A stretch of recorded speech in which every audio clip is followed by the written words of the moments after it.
how's it going on? Mike the Caveman Q here again for Paleo Farm Long Island, MikeTheCaveman.com. And today's question is, should you be eating spinach for iron?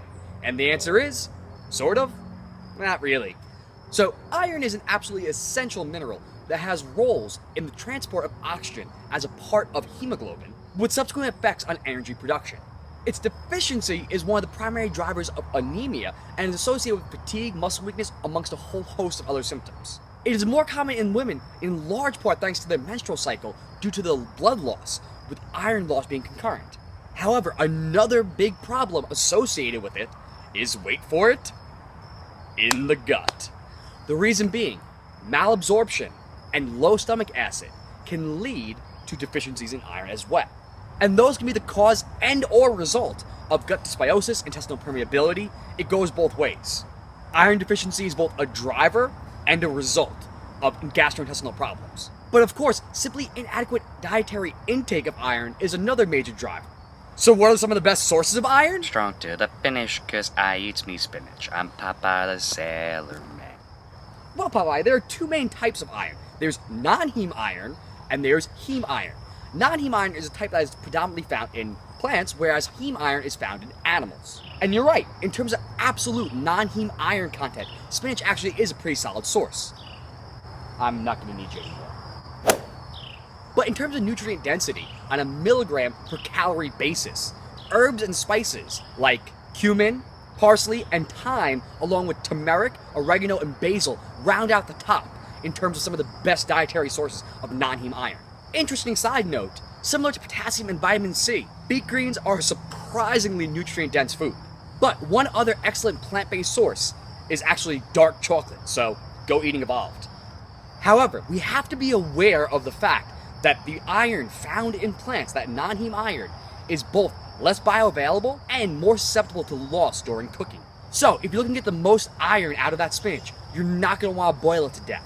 You're going to want to lightly steam it, or saute it in a cast iron pan, which, more on that on another day. But if you add a little bit of an acidic medium, like they say a little bit of vinegar, like apple cider vinegar, you'll actually be able to draw some out of the pan as well, further adding to your total iron intake for the day. Regarding bioavailability, unfortunately compounds like phytates and oxalates, which we've talked about before, complicate matters a little bit as they can bind up, they can chelate, or lock up that iron and make it less available.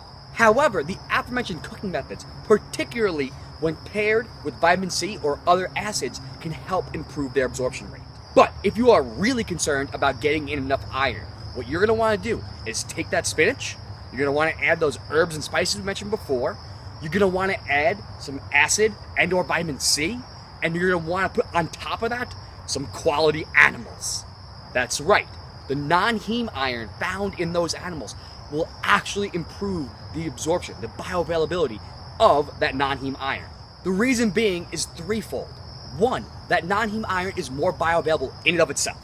Two, it's more resistant to cooking. It does not result in as many losses when it's cooked. And three, like we said, they actually work synergistically to improve overall iron bioavailability. The literature indicates that animal consumption, particularly from red meat, generally results in lower instances of anemia, which is furthered by the findings that omnivores have higher levels of ferritin, or the long-term storage version of iron in the body, than their vegetarian counterparts do.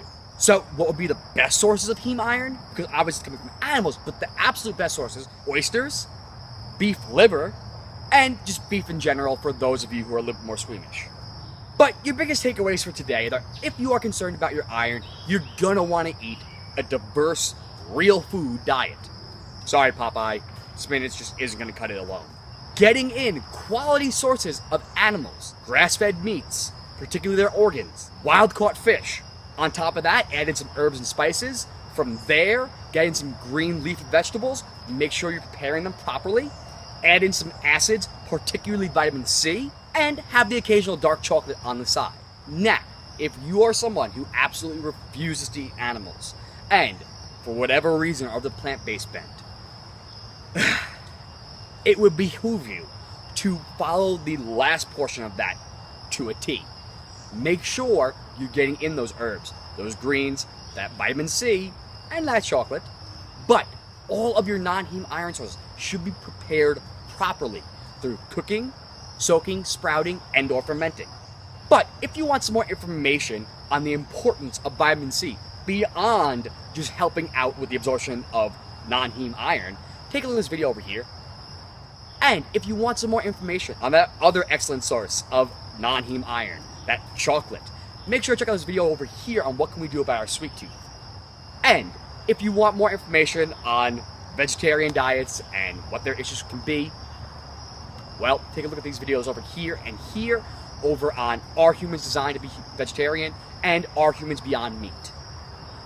So, either way, hopefully that helped you out, guys. You know what to do. Like and subscribe down below. Share it with your friends. Head over to Instagram and Twitter and follow me at Mike the Caveman. Over on Facebook at Paleo Problem Long Island. And, of course, over at MikeTheCaveman.com.